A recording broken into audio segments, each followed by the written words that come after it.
जो मुस्कुरा रहा है उसे दर्द ने पाला होगा, जो चल रहा है उसके पांव में छाला होगा। बिना संघर्ष के इंसान चमक नहीं सकता, जो जलेगा उसी दिए में उजाला होगा। संघर्ष क्यों बचे संघर्ष से? संघर्ष ही तो जीवन की आत्मा है। जितना कठिन संघर्ष होगा उतनी ही शानदार जीत होगी। एक बार एक किसान भगवान से बहुत ही नाराज हो गया। किसान बहुत मेहनती था, बहुत मेहनत से वह खेतों में अनाज उगाता, उसकी देखभाल करता, पर अक्सर उसकी फसल खराब हो जाती। कभी सूखा पड़ जाता, कभी बाढ़ आ जाती, कभी तेज धूप, कभी आंधी, कोई ना कोई कारण बन ही जाता कि उसकी फसल खराब हो जाती। एक दिन वह किसान गुस्से में आसमान की ओर देखकर भगवान से कहा, हे ईश्वर, आपको लोग सर्वज्ञाता मानते हैं कि आप सब जानते हैं, कहते हैं कि आपके इच्छा के बिना एक भी पत्ता नहीं हिलता, पर मुझे तो लगता है कि आप छोटी सी छोटी बात भी नहीं जानते।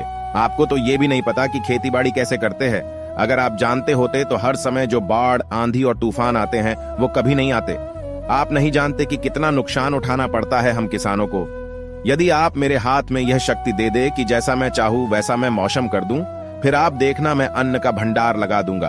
भगवान इस किसान के तीखे वाक्य सुनकर मुस्कुरा रहे थे और वह किसान के सामने प्रकट होकर बोले, मैं आज से तुझे यह शक्ति देता हूं कि तुम अपनी खेतों पर तुम्हारी जैसी इच्छा होगी तुम वैसा मौसम कर दोगे। मैं बिल्कुल भी दखल नहीं दूंगा, तुम्हारी इच्छा से सब कुछ होगा। किसान बहुत खुश हो गया। किसान ने गेहूं की फसल अपनी खेतों में बोई।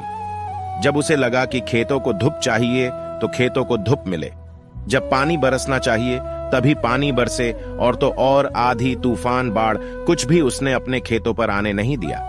किसान के खेत में इस वर्ष ऐसी फसल हुई जैसी कभी नहीं हुई थी।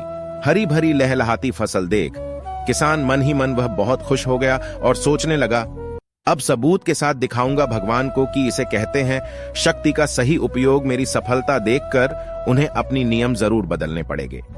कुछ दिन गुजरे जब फसल कटने को तैयार हो गए। किसान बहुत उत्सुकता के साथ फसल को काटने लगा, पर जैसे ही उसकी नजर गेहूं की बालियों पर गया तो उसने अपना सिर पीट लिया और वह रोने चिल्लाने लगा। गेहूं की एक भी बाली के अंदर गेहूं का दाना नहीं था, सारी बालियां अंदर से खाली थी। किसान बहुत दुखी हो गया। उसने भगवान को रोते हुए फिर पुकारा, हे प्रभु, तुमने ये मेरे साथ क्या किया? क्या तुमने मुझे कोई सजा दी? भगवान बोले, पुत्र, ये तो होना ही था। तुमने पौधों को संघर्ष करने का मौका ही कहा दिया ना, तो तुमने उन्हें आंधियों से जूझने दिया, ना तेज बारिश से सहने दिया और ना ही धूप में तपने दिया।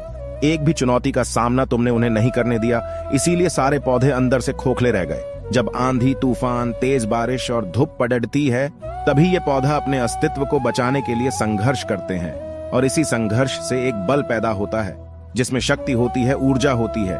और यही ऊर्जा पूर्ति तेरे गेहूं के दानों की तरह जो नहीं फूटी, तूने उन्हें कठिन परिस्थितियों से गुजरने ही नहीं दिया जहां उनके अस्तित्व का जन्म होता। सारे बालियां इसीलिए खाली है, इसमें एक भी गेहूं का दाना इसलिए नहीं है क्योंकि तुमने अपने पौधों को संघर्ष कराया ही नहीं। याद रखिए, स्वर्ण में सवर्णीय आभा तभी आती है जब वह आग में तपने, गलने और हथौड़े से पीटने जैसे संघर्षों से गुजरता है। कोयले का टुकड़ा हीरा तभी बनता है जब वह उच्च दाब और उच्च ताप की मुश्किल परिस्थितियों से गुजरता है।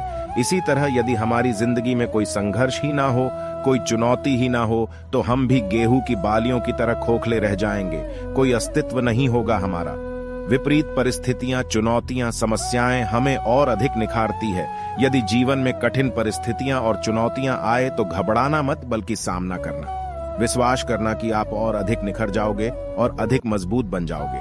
किसी ने कितना सही कहा है, जिंदगी जीना आसान नहीं होता, बिना संघर्ष कोई महान नहीं होता। जब तक ना पड़े हथौड़े की चोट, तब तक पत्थर भी भगवान नहीं होता।